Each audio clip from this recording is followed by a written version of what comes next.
subjects that were fascinating me. And of course, then I looked into a researcher, Teresa Schwartzman, looked into the personalities behind each of the achievements of the internet. And I immediately had the feeling that's a person with whom I would like to have a conversation. So it came very quickly, very fast. I didn't do any research into the internet. I'm still a novice in most of it. I understand the basics, and conceptually I do understand what's going on. There's a lot of filmmakers in the audience, and a lot of documentary filmmakers in particular. And when I was watching this, I found myself wondering, you know, a lot of times you make a documentary and you say, oh, it's going to be about this thing, and then you start making it and it's about this entirely different thing. What did you tell yourself that this movie would be about when you started it? Nothing in principle. I was invited to do a series of short YouTube films, 5-minute long, about various aspects of the internet. And I said, fine, I can do it. I could start tomorrow because yesterday I finished a feature film. I'm ready to work. And on the second day of shooting, it was clear this was not going to work. It had to be a much larger film, much deeper, much wider in scope. And NetScout, the company that's behind all this, started to understand that there was something really big out there, and I would pursue it with a different aim of size and shape. And so it worked out very easily, and I never had any restraints, never any censorship or so. I actually showed the finished film to them, and then it was shown at Sundance Film Festival, and that was that. So it was a very pleasant way to do a film. And I had the feeling, I wish all my films had been that easy. And things fell in place very quickly. Short time of shooting, fairly short time of editing, because I do not shoot very much. So all the essentials that I filmed are in the film. You're one of very few filmmakers who successfully toggle between narrative and documentary and back and forth. Do you find it difficult to switch gears? Do you find it freeing? No, it's just all movies, and and I do not do what normally is expected from documentaries, for example. It's very much what you see today is a branch of journalism.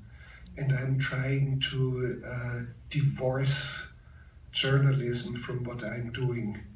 And I take the right of trespassing into the landscape of the fever dreams and of the of poetry and illumination, period. I don't care what you expect from a documentary and how it should look like.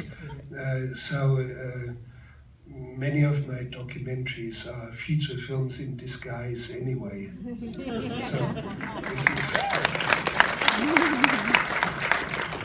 Okay, who would like to ask the first question?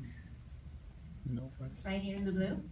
I would just be curious, would you actually want to see a film directed by a robot or AI?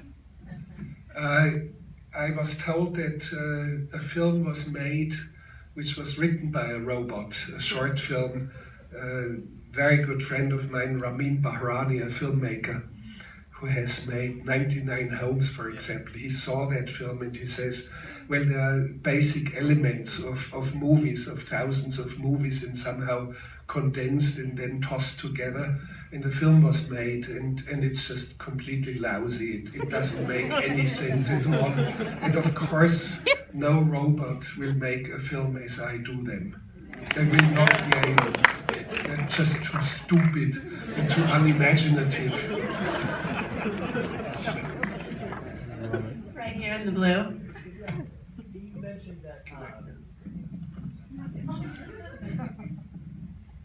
You mentioned that you're not so much interested in the journalistic approach for documentaries, but the fever dream.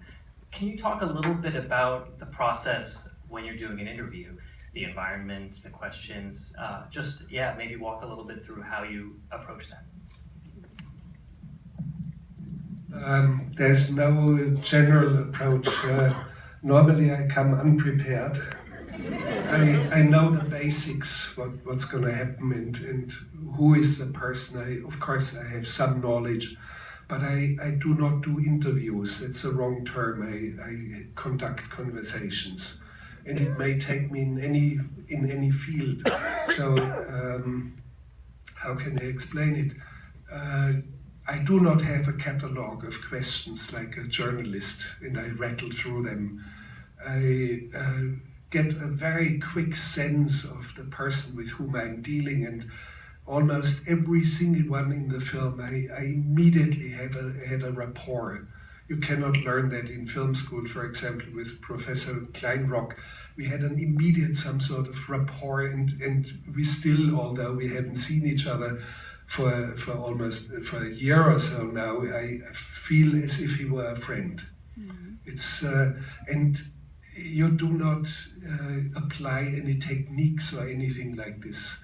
You learn it by understanding the world. And for me, it is traveling on foot, for example. I do or have done traveling on foot, which opens up the meaning of the world. And I can only say it as in a dictum: the world reveals itself to those who travel on foot. And I don't mean that I'm traveling with a backpack in my household, in my tent, in my sleeping bag, and all this. It's being exposed and moving a large distance. Second, I do read. I do not see many films, but I read. And I love to read. And because of that, all of a sudden it comes easily to me that speaking with someone about the internet, a question that Clausewitz some 200 years ago posed about war theory. Does war dream about itself? It comes that the question is not that I started to think about anything. It came naturally because I have read Clausewitz, fascinated by war theory at some time in my life. So there's no technique, there's no approach. If you want to learn how to do it, have real conversation with real people, expose yourself to the world where it is raw, stark, naked, and intense. Mm-hmm. So that's what will make it easy for you to have a decent conversation on camera.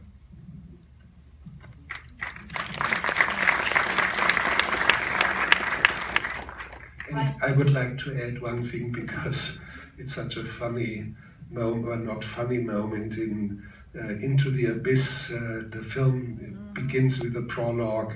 The chaplain who assists or is present during executions, touching the ankle of the person on the gurney and dying. And he came, I never met him before nor after, very quickly, and I arranged things. Is it okay that we place you here in front of concrete crosses? And he starts to speak like a phony, almost like a phony TV preacher, how beautiful the world is in the creation, and everything is under the warmth and guidance and redemption of the Creator. And he would go to the golf course, and there would be squirrels, and then deer would look with big eyes at him, and a horse once. And I stop him and I ask, tell me about an